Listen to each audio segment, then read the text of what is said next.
찬송가 375장입니다. 375장.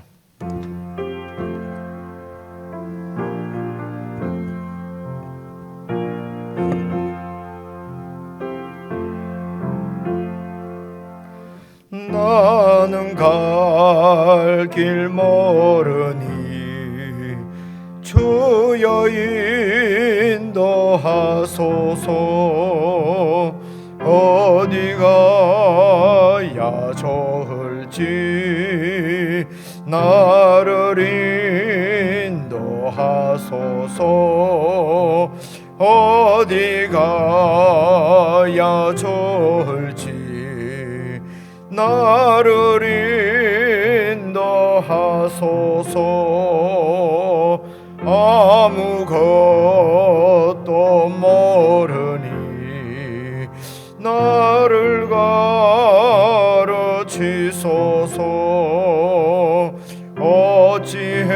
어찌해야 좋을지 나를 가르치소서. 어찌해야 좋을지 나를 가르치소서.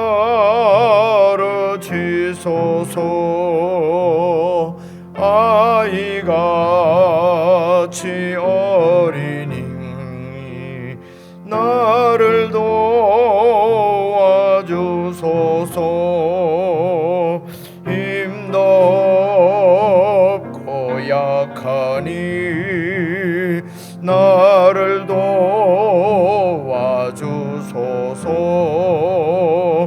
힘도 없고 약하니 나를 도와주소서.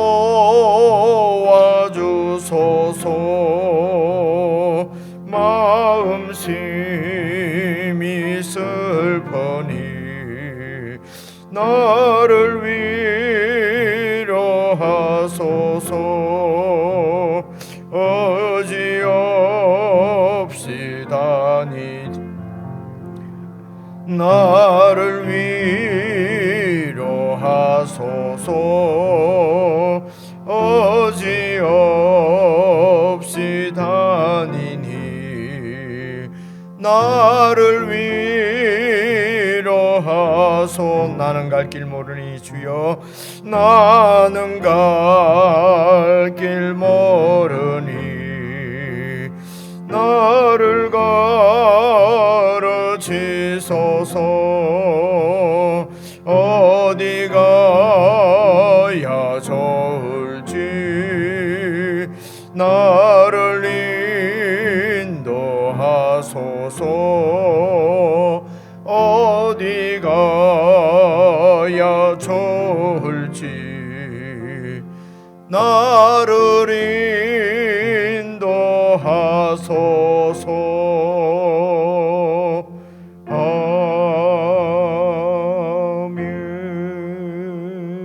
아멘. 하나님 아버지, 저희들을 구원하셔서 하나님의 자녀로 불러주셨사온즉 주님의 말씀을 듣고 주님을 의지하고 주님의 인도를 받아 사는 참으로 실질적으로 구체적으로 하나님 나라 백성으로의 삶을 살 수 있도록 도와주시옵소서. 우리의 한계를 깨닫고 내 지혜로 살지 않고 늘 주님의 음성을 듣고 주님께 기도하며 주님과 함께 동행하는 삶이 될 수 있도록 성도들의 마음을 겸비케 하시고 겸손하게 해 주시기를 기도합니다. 하나님, 우리의 마음이 그만하고 교만하여서 내 생각대로 내 경험대로 기도하지 않고 주님 의지하지 않고 내 계획대로 판단하고 말하고 생각하고 행해버리는 일이 참 많이 있음을 돌이켜봅니다. 사랑하는 주님, 우리가 주님 앞에서 늘 조심하고 주의 뜻을 쫓아 살 수 있도록 참으로 근신하는 마음을 주시고 늘 주님을 의지하는 마음을 주셔서 참으로 지혜롭게 이 세상을 하나님의 사람으로 살 수 있도록 도우시고 인도해 주시기를 간절히 기도합니다. 세상에서 우리가 당하는 모든 일들이 우리를 겸손케 하며 우리를 온전케 하시려는 주님의 허락하심과 섭리가 있는 줄로 믿고 조심해서 우리의 삶들을 살피고 주님의 뜻을 살피는 참 성숙한 그리스도인이 될 수 있도록 저희들을 붙들어 인도해 주시옵소서. 예수님 이름으로 기도드리옵나이다. 아멘.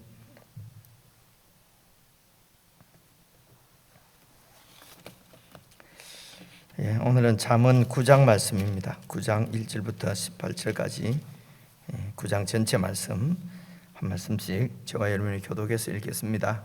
1절입니다. 지혜가 그의 집을 짓고 7 기둥을 다듬고 짐승을 잡으며 포도주를 혼합하여 상을 갖추고 자기의 여종을 보내어 성중 높은 곳에서 불러 이르기를 어리석은 자는 이리로 돌이키라. 또 지혜 없는 자에게 이르기를 너는 와서 내 식물을 먹으며 내 혼합한 포도주를 마시고 어리석음을 버리고 생명을 얻으라. 명철의 길을 행하라 하느니라. 그만한 자를 징계하는 자는 도리어 능욕을 받고 악인을 책망하는 자는 도리어 흠이 잡히느니라. 그만한 자를 책망하지 말라. 그가 너를 미워할까 두려우니라. 지혜 있는 자를 책망하라. 그가 너를 사랑하리라. 지혜 있는 자에게 교훈을 더하라. 그가 더욱 지혜로워질 것이요 의로운 사람을 가르치라. 그의 학식이 더하리라. 여호와를 경외하는 것이 지혜의 근본이요 거룩하신 자를 아는 것이 명철이니라. 나 지혜로 말미암아 내 날이 많아질 것이요 내 생명의 해가 내게 더하리라. 내가 만일 지혜로우면 그 지혜가 내게 유익할 것이나 내가 만일 그만하면 너 홀로 해를 당하리라. 미련한 여인이 떠들며 어리석어서 아무것도 알지 못하고 자기 집 문에 앉으며 성읍 높은 곳에 있는 자리에 앉아서 자기 길을 바로 가는 행인들을 불러 이르되 어리석은 자는 이리로 돌이키라. 또 지혜 없는 자에게 이르기를 도둑질한 물이 달고 몰래 먹는 떡이 맛이 있다 하는도다. 오직 그 어리석은 자는 죽은 자들이 거기 있는 것과 그의 객들이 스올 깊은 곳에 있는 것을 알지 못하느니라. 아멘.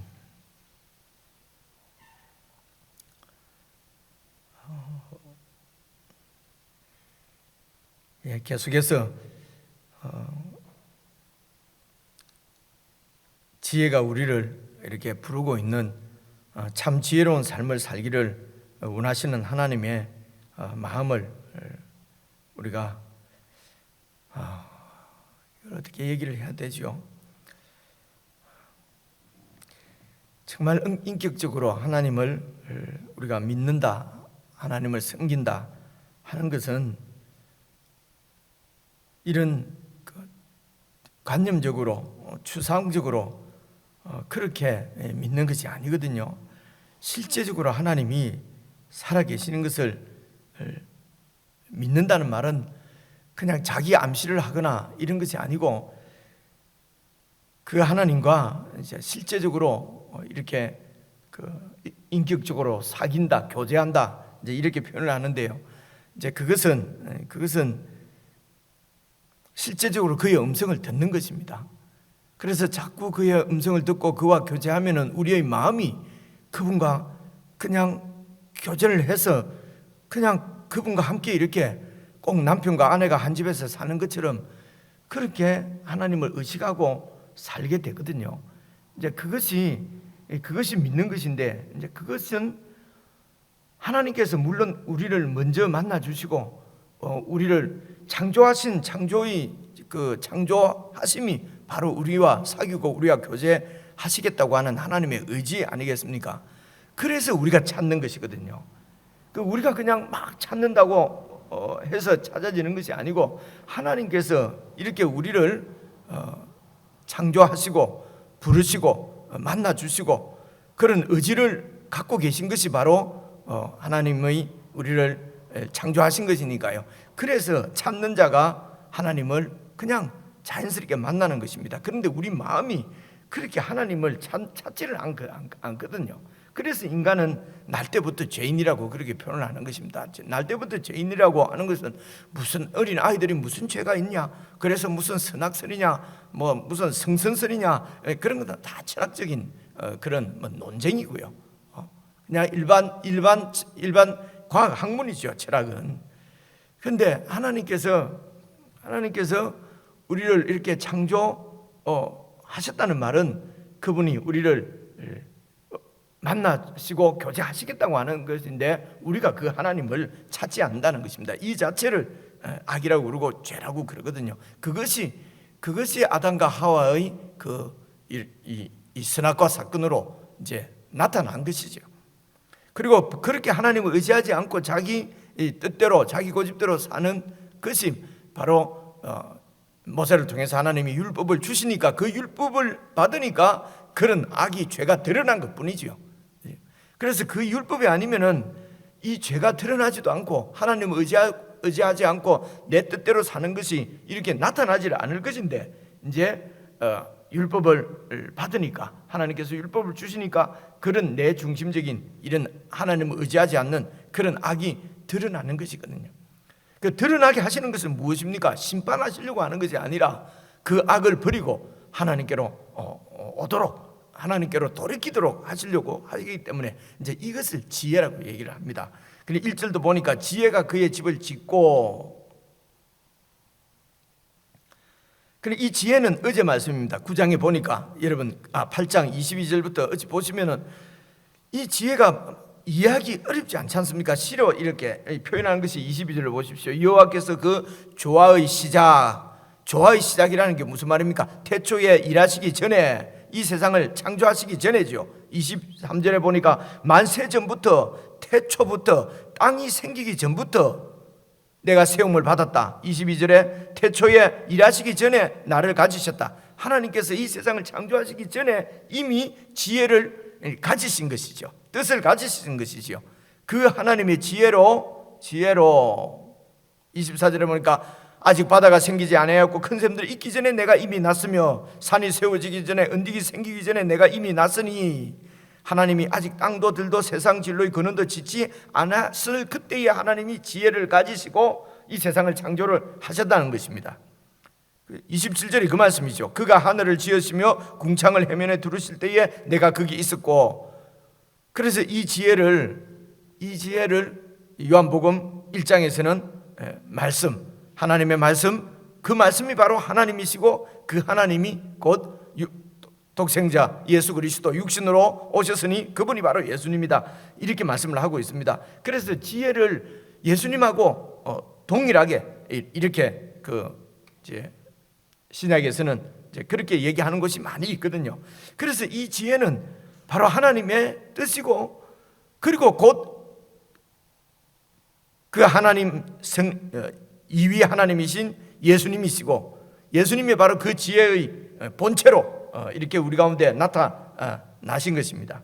그래서 9장 1절에 보시면요, 그 지혜가 그의 집을 짓고 일곱 기둥을 다듬고, 이 말은 이제 세상을 창조하신 그 하나님의 지혜가 집을 짓고, 그리고 2절 짐승을 잡고 포도주를 혼합하여 상을 갖추고, 이 말은 잔치상을 차리고, 그리고 3절 자기 여종을 보내서 4절입니다. 어리석은 자는 이리로 돌이키라. 또 지혜 없는 자에게 이르기를. 그러니까 어리석은 자와 지혜 없는 자들, 그들을 초대하는 것이죠.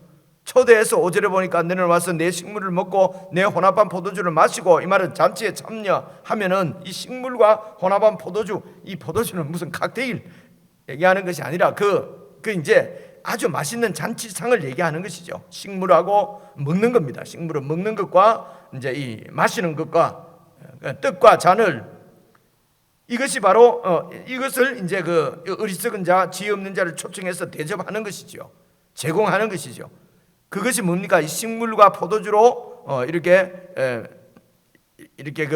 이 상징되는 것이 바로 6절입니다. 어리석음을 버리고 생명을 얻으라. 명철의 길을 행하라. 생명과 명철입니다. 생명과 명철을 이렇게 혼합한 포도주, 식물, 떡과 잔으로 표현을 하는 것입니다. 잔치상을 표현을 하는 것이죠. 그래서 지혜가 집을 짓고 어리석은 자와 지혜 없는 자들, 죄인들이죠. 악인들이죠. 하나님을 모르는 자들이죠. 하나님 없이 사는 자들이죠. 이런 자들을 불러서 생명과 명철을 주시려고 하신다는 것입니다. 집을 바로 우리를 초대하시는, 이게 7장에도 나오고 앞에도 나오지 않습니까? 그렇죠? 지혜가 계속해서 이 어리석은 자, 지혜 없는 자를 부르는 것입니다. 바로 이 세상을 창조하신 하나님이 지혜가, 여러분 이게 9절입니다. 그 지혜가 10절이죠. 이 10절을 보시면은요, 여호와를 경외하는 것이 바로 지혜의 근본이요, 거룩하신 자를 아는 것이 명철이다. 이 말씀이 여기 나오지 않습니까? 그래서 여호와를 경외하는 것이 지혜의 시작이면서 지혜의 목적입니다. 이게 전부라는 것입니다. 그래서 지혜의 근본이라는 것입니다. 여호와를 경외하는 것입니다. 이 지혜가 여호와를 경외하게 만들고 여호와를 경외하는 것이 명철이고 그렇다는 것이죠. 그래서 이제 9절도 보시면요, 지혜 있는 자에게는 교훈을 더하라. 그가 더욱 지혜로워질 거요, 의로운 사람을 가르치라. 그의 학식이 더하리라. 이게 바로 찾는 자가 찾을 것이요 하는 그런 의미, 그 말씀의 의미가 바로 이런 거. 찾으면은 더 찾아질 것이고요, 찾지 않으면은 있는 것도 다 빼앗겨 버릴 것입니다. 그래서 여호와를 경외한다는 것은 내 자신의 한계를 안다는 것이거든요. 내 자신의 한계를 모르기 때문에 내가 다 아는 것처럼 그렇게 하나님을 경외하지 않는 거니까요. 그래서 자신의 한계를 알고 하나님을 경외하는 자, 이런 자들은 하나님의 말씀에 열려 있다는 것입니다. 그래서 하나님을 경외하지 않는 것은 내 지혜를 의지하는 것이기 때문에 이게 교만이라는 거죠. 이게 그만한 것입니다. 그래서 내 지혜를 의지하고 산다면은 하나님을 제대로 알지 못하고 있다고 하는 증거고, 그것이 교만이란 말입니다. 그래서 내 지혜를 내려놓고 주님을 경외하는 것이 참으로 이 지혜의 삶이 시작되는 것입니다. 그래서 이렇게 주님을 내 지혜를 내려놓는다 하는 말은 하나님의 뜻을 찾는다는 것이죠. 내 지혜대로 내 한계를 안다는 것은 바로 기도한다는 것이죠. 그래서 말씀과 기도가 아니면은 그리스도의 삶이 불가능하다는 것입니다. 예수 믿는다 그러고 그냥 그리고 살아가는 것은 다 내 생각대로, 내 경험대로, 엄마 아버지한테 배운 대로, 불신 엄마 아버지지요. 세속적인 부모들이죠. 세속적인 이 세상의 가치를 따라서 그냥 살아버립니다. 예수 믿는다고 하면서 그냥 세속적인 가치로 그냥 살아버리는 것이거든요. 이거는 사실은 지혜로운 삶이 아닙니다. 음료를 따라가는 삶이거든요. 그래서 지혜라고 하는 것은, 지혜로 여호와 하나님을 경외한다는 것은 하나님의 세계관으로 산다는 것입니다. 그래서 지혜가 우리를 부르는 것은 바로 이 하나님의 세계관, 하나님의 가치관을 우리에게 선물로 주시겠다는 것입니다. 이게 하나님의 지혜입니다. 벌써 오늘 나오는 지혜가 여호와를 경외하는 것이 지혜의 근본이다, 지식의 근본이다, 여호와를 아는 것이 명철함이다 하는 것이 벌써 우리의 세계관이죠. 세상에서는요, 하나님을 믿고 하나님 말씀대로 살면은 성공하기 힘들다, 이런 그냥 가치관이, 착하게 살고 뭐 어렵게 살고 그렇게 해서 이 세상에서는 성공하지 못한다. 야, 일급수에는 고기가 살지 못해. 그래서 적당하게 들어와야 돼. 이러면 이런 것은 완전히 세속적인 가치관이잖아요. 그런데도 설교 단상에서 이런 얘기를 합니다. 이런 말이 있습니다. 1급수에는 고기도 살지 못한다고 그럽니다. 그러니까 적당하게 이렇게 살아야 됩니다. 여러분, 그것을 예수 믿는 사람들이 그렇게 얘기하고 심지어 설교 강단에서 그런 얘기를 한다는 것은 여호와 하나님을 경외하지 않는 거지요. 모르는 거지요. 그죠? 세계관이 바뀌지 않은 거지요. 이 말은 무슨 말입니까? 하나님의 지혜를 구하지 않고, 지혜를 받지 않고, 지혜를 얻지 않고, 지혜의 초대에 응하지 않고 자기 생각대로, 자기 생각은요, 이건 이제 지금까지 형성되어져 있는 세속적인 세상 세계관을 얘기하는 것입니다. 가치관을 얘기하는 것이죠.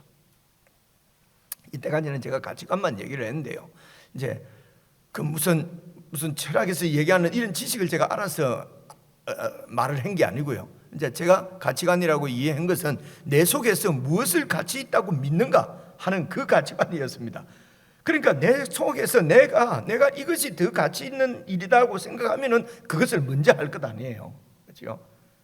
그래서 이 속의 가치관이 하나님 나라로 이렇게 바뀌지 않으면은 내가 가치 있는 것이 이것이 더 중요하다고 생각하는데, 더 가치 있다고 생각하는데 어떻게 이 일을 행하겠냐 말입니다.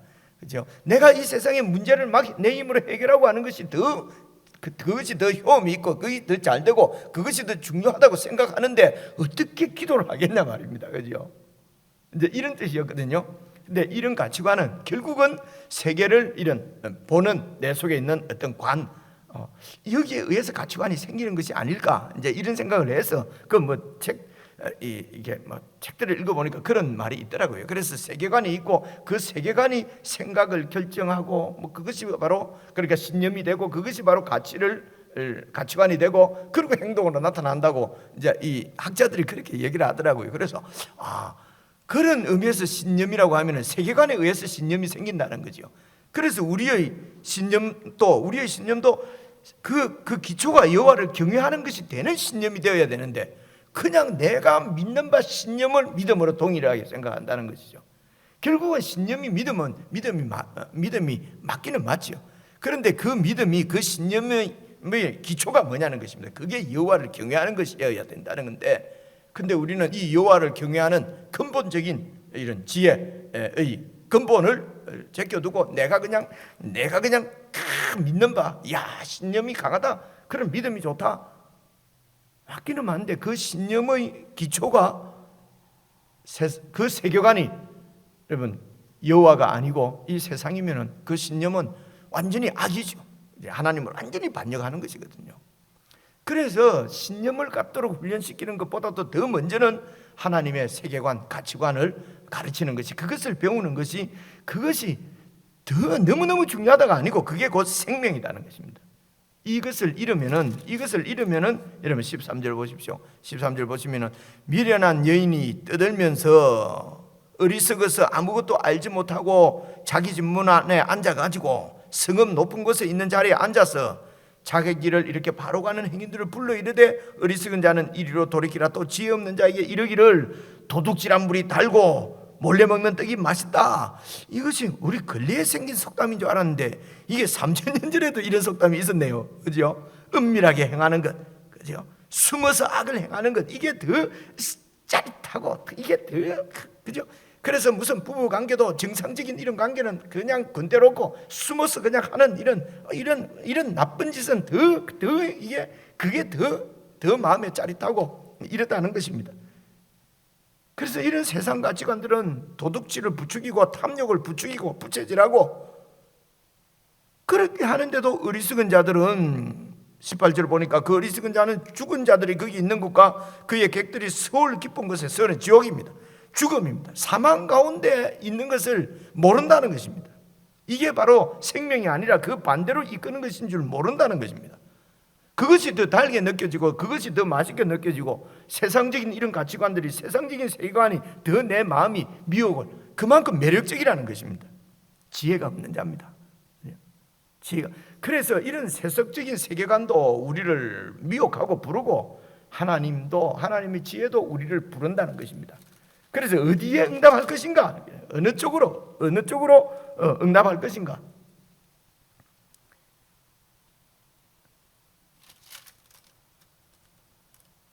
그렇습니다. 7절부터 같이 읽어보겠습니다. 그만한 자를 징계하는 자는 도리어 능력을 받고 악인을 책망하는 자는 도리어 흠이 잡히느니라. 그만한 자를 책망하지 말라. 그가 너를 미워할까 두려우니라. 지혜 있는 자를 책망하라. 그가 너를 사랑하리라. 근데 하나님께서 그냥 이렇게 이 지혜를 받지 않는 자는 그냥 책망하지 않고 교훈하지 않는다면 우리는 바로 저 지옥에 있겠지요. 암흑 가운데 있겠지요. 우리에게 이렇게 말씀하십니다. 근데 하나님은 계속해서 창조 때부터 우리를 부르시고 계시지 않습니까? 그렇죠? 그런데 이제 우리는 우리의 한계를 알고 이런 교훈도 잘 받으면 좋겠습니다. 그렇죠? 그만한 자를 징계하는 것은 도리어 능력 받는다. 그만한 자는 책망해서 내가 돌이키겠다고 그러지 말라. 너는 그럴 능력이 있는 것이 아니지요. 그러면 뭐 그 말 안 듣는 자는 그냥 관계를 끊어버리란 말이냐?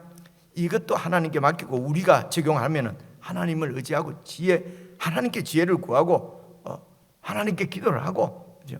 그냥 하나님 마음이 우리 마음으로 전이가 됩니다. 결국은 이런 우리들을 통해서 하나님께서 일을 하시는 것이거든요. 하나님도 포기하지 않는 자를 우리가 포기해버리고, 하나님이 버리지 않는 자를 우리가 버려버리면 안 되겠죠, 그죠? 그럴 때 우리 한계는 굉장히 제 개인적인 얘기입니다만은, 제가 목사님들한테는 뭐 전혀 이렇게 뭐 교훈이나 이런 건 이제 하지 않았어요. 전도사님들까지는 막 그렇게 하고요. 이런 생각을 왜 언제부터 하게 됐을까? 기억을 되살려 보니까요, 이제 아주 이전에 이렇게 잠언을 읽고 이러면서 이런 말씀을 제가 읽었던 것 같아요. 그리고 이게 그걸로 말하면은 저 같은 목사들이 제일 그만하고 교만하다는 것이죠. 절대 남 말을 안 들으니까요. 제가 겪어보니까 목사들은 절대로 남의 말을 안 들어요. 예를 들면 남의 말을 안 들어요. 그죠?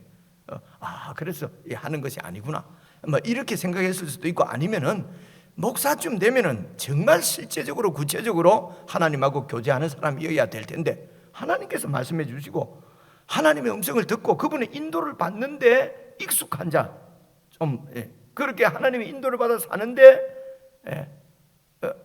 좀 이렇게 경험이 많은 자, 이런 자를 목사라 그러거든요. 뭐 목사가 무슨 하나님 대행자가 아닙니다. 하나님의 다스림을 좀 이렇게 좀 경험적으로 좀 많이 받은 자. 그래서 제가 기본적으로 갖고 있는 마음은, 목사 하려면 적어도 세상 나이도 한 40은 넘는 게 좋겠다, 이런 생각을 가지게 된 이유가, 이제 그러니까 스페셜리스트지요. 어떤 스페셜리스트냐? 하나님의 다루심을 받는데 많이 받아본 사람, 그렇죠? 그런 분들을 안수해서 장로로도 세우고 이렇게 하는 거거든요. 경험이 많다는 것입니다. 근데 이제 상대적으로 목사들은 왜 좀 젊으냐? 이 지혜의 하나님의 말씀을 가르치는 자들이니까, 그렇죠? 그래서 이 가르칠 때에 정말 조심해서 가르쳐야 된다는 것이죠. 이 말씀이 원래 이 말씀을 통해서 하시려고 하는 하나님의 뜻을 잘 살펴서 가르치지 않으면은 그냥 내 인생 경험, 가르치게 되거든요. 이렇게 되면은 미련한 여인의 그 가르침이 되는 것입니다. 11절입니다. 나 지혜로 말미암아 네 날이 많아질 것이요 네 생명의 해가 네게 더할 것이다. 네가 만일 지혜로우면은 그 지혜가 네게 유익할 것이나 네가 만일 그만하면 너 홀로 해를 당할 것이다. 누구 세상에 어떤 도움도 받지 못하고 해를 당하게 될 것이다. 그래서 지혜 오늘 우리에게 하시는 말씀입니다. 늘 말씀을 읽고 하나님의 뜻, 하나님의 가치관, 하나님의 세계관, 이런 것들이 내 속에 내면화되고 내 속에 체화가 되도록, 그죠? 계속 말씀을 읽고 기도하고 매일 훈련하고, 이렇게 해야 어떤 일이 딱 닥칠 때에, 실제적인 일이 닥칠 때에, 문제를 해결할 때에 이 하나님의 지혜로 해결하게 하나님의 인도를 구하고 하나님께서 해결해 주시도록 기도하고, 그렇게 인도를 받아서 이렇게 하면은 그 일도 해결되면서 우리가 더 성숙해지는 것이죠. 이런 훈련들을, 이 하나님의 가치관을 계속 배워놓지 않으면은 어떤 일이 닥쳤을 때에 그냥 내 뜻대로 내 생각대로 우왕좌왕하면서 막 그렇게 막 호들갑을 떨면서 그렇게 하게 된다는 것입니다. 준비가 안 돼 있으면 이제 그런 뜻이죠. 그래서 네가 만일 지혜로우면은 그 지혜가 네게 유익할 것입니다. 이 지혜를 버리게 되면은 13절부터 나오는 지옥입니다. 죽음입니다. 사망입니다. 세상에서 좀 잘 되는 것 같지요. 뭐 내 뜻대로 좀 해결되는 것 같지요. 세상에서 다른 사람들보다 내가 좀 많은 것 누리고 있는 것 같지요. 높은 권세를 가지고 있는 것 같지요. 예수 믿는 사람들이, 진짜 잘 믿는 사람들이 지질이 그렇게 사는 것 같지요. 그런데 이 여호와를 경외하지 않고 자기 지혜로 사는 것이 악이고, 그곳이 바로 죽은 자들이 있는 곳이고, 그 미련한 자의 손님들이 있는 그 지옥, 서울 깊은 곳이라는 것입니다.